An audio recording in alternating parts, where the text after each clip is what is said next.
సాధారణ దృష్టి ఉన్న ఇప్పుడు స్పష్ట కనీస దూరం ఎంత ఉంటుంది? స్పష్ట కనీస దూరం 25 సెంటీమీటర్లు. ఇది నెక్స్ట్, మానవ కన్ను ఒక వస్తువు యొక్క ప్రతిబింబాన్ని ఎక్కడ ఏర్పడుతుంది? నీ కన్ను ఏదైనా ఒక వస్తువును చూస్తే ఆ ప్రతిబింబం నీ కంట్లో ఎక్కడ ఏర్పడుతుందంటే రెటీనా మీద ఏర్పడుతుంది. ఎక్కడ ఏర్పడుతుంది? రెటీనా. నెక్స్ట్, దీనివల్ల కంటికి కటకం యొక్క నాభ్యంతరం మారుతుంది. దీనివల్ల కటకం యొక్క నాభ్యంతరం మారుతుందంటే శరీరీ కండరాల వల్ల. శరీరీ కండరాల వల్ల కంటి కటకం యొక్క నాభ్యంతరాన్ని సర్దుబాటు చేయడం ద్వారా మానవ కన్ను వేరు వేరు దూరాల్లో ఉన్న వస్తువును చూడగలదు. దీనికి కారణం ఏంటంటే సర్దుబాటు అని. మనం ఏదైనా సైట్ వచ్చిందంటే సర్దుబాటు అనేది పెట్టుకుంటాం కదా, కటకాలు, కుంభాకార కటకాన్ని, పుటాకార కటకాన్ని. తరగతి గదిలో వెనుక గదిలో కూర్చున్నటువంటి వ్యక్తి స్పష్టంగా అక్షరాలను చూడలేకపోతున్నాడు పిల్లోడు.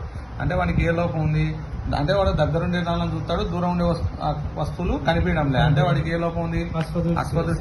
అశ్వదృష్టి ఉంటే దగ్గరుండేవి చూడగలడు, దూరం ఉండేటివి చూడలేడు. నెక్స్ట్, అమ్మ వార్తాపత్రికను స్పష్టంగా చదవలేకపోతుంది. అంటే వార్తాపత్రిక దగ్గర నుంచి చూస్తారంటే దగ్గర చూపు లేదు. అంటే ఏం లోపం ఉంది? ఏముంది? దీర్ఘ దృష్టి. సమీప దృష్టికి ఇంకో పేరేమి? అశ్వదృష్టి. దూరం ఉండే దృష్టికి ఇంకో పేరేంది? దీర్ఘ దృష్టి. కంటి శుక్లం అంటే ఏంది? మనం చూసింటాం ఎవరైనా ముసలోళ్ళకు కన్ను ఆపరేషన్ చేయించుకోవాలంటారు, కంటి ఆపరేషన్ చేయించాలి అంటే శుక్లం వచ్చింది అంటారు, తెల్లగా వచ్చింది అది కంట్లో. స్ఫటికం వల్లే పాల వల్లే మసక వాడతాడు, దాన్ని ఏమంటే శుక్లం అంటారు. విక్షేపణం, ఇది ఇంపార్టెంట్. కాంతి విక్షేపణం అంటే ఏంది? తెల్లని కాంతి అనేక రంగులుగా విడిపోవడాన్ని ఏమంటారు? కాంతి విక్షేపణం అంటారు. చత్వారం అంటే ఏంది? సవరించే కళ్ళద్దాలు. ఇప్పుడు మామూలుగా దీర్ఘదృష్టి, అశ్వదృష్టికి అయితే సవరించే కళ్ళద్దాలు ఉంటాయి, పుటాకార, కుంభాకార కటకాలు. అట్లా సవరించే అద్దాలు లేకోకుండా సమీపంలో వస్తువును సౌకర్యవంతంగా స్పష్టంగా చూడడం కష్టంగా ఉండే లోపాన్ని ఏమంటారు? చత్వారం అని అంటారు. కంటి కటకము ప్రతిబింబం ఎట్లా ఏర్పడుతుందంటే కంటి కటకం నిజ ప్రతిబింబం ఏర్పడుతుంది, తలకిందులుగా ఏర్పడుతుంది. స్పష్ట దృష్టి కనిష్ట దూరం అంటే ఏంది? ఒక వస్తువును కనీసం ఎంత దూరంలో పెడితే మనం స్పష్టంగా చూడగలమో దాన్ని ఏమంటారంటే స్పష్ట కనిష్ట దూరం అంటారు అనమాట. అదెంత? 25 సెంటీమీటర్స్. ఎంత? 25 సెంటీమీటర్స్.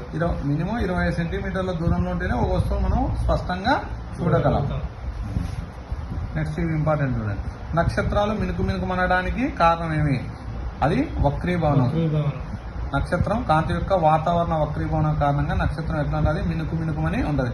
వెరీ ఇంపార్టెంట్ అనమాట. నక్షత్రాలు మినుకుమనడానికి కారణం ఏమి? వక్రీభవనం, కాంతి వక్రీభవనం. నెక్స్ట్, ఇంద్రధనస్సు ఏర్పడుతుంట చూడు. ఇంద్రధనస్సు. ఈ ఇంద్రధనస్సు అనేది ఏర్పడడానికి కారణం ఏంది?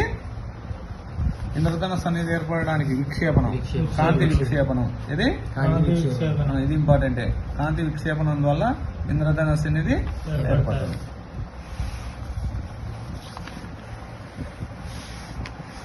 నెక్స్ట్, కాంతి పరిక్షేపణం. నెక్స్ట్ ఏంది? కాంతి పరిక్షేపణం.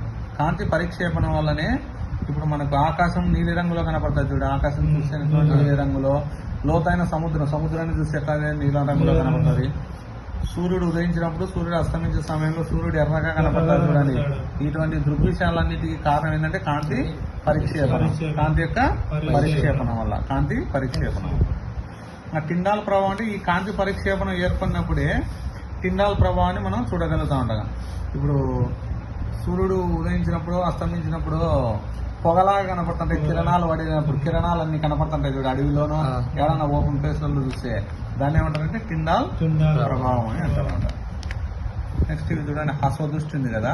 అశ్వదృష్టి అంటే ఏంటి? దగ్గర ఉండే చూపు బాగా కనపడుతుంది, దూరం ఉండేవి కనపడవు. ఇటువంటి దానికి మనం ఎటువంటి కటకాలు వాడతారంటే పుటాకార కటకాన్ని వాడతారు. ఏమంటారు? పుటాకార కటకం. అశ్వదృష్టిని ఏమంటారు? సమీప దృష్టి అని అంటారు. దగ్గరలో ఉన్న వస్తువులను చూడగలరు, దూరంగా ఉన్న వస్తువులను చూడలేరు అనమాట. దీనికి ఏం చేస్తారు? పుటాకార కటకాన్ని వాడతారు. అశ్వదృష్టి, పుటాకార కటకం, HP. అశ్వదృష్టి, పుటాకార కటకం. నెక్స్ట్, దీర్ఘదృష్టి అంటే ఏంటి?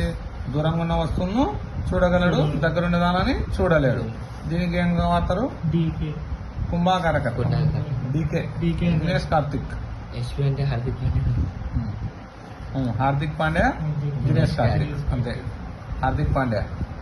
అశ్వదృష్టి, పుటాకార, దీర్ఘదృష్టి, కుంభాకార. అయిపోయి ట్రిక్ అన్నమాట.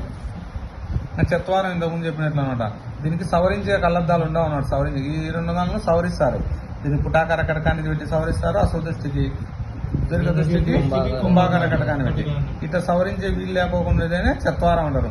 ఈ చత్వారం ఎట్లా ఏర్పడుతుందంటే ఈ సిరియారి కండరాలు అనేవి ఉంటాయి కంటిలో, అవి బలహీనపడడం వల్ల కంటి కటకం యొక్క సాయ గుణం తగ్గడం వల్ల ఈ చత్వారం అనేది ఏర్పడుతుంది అనమాట.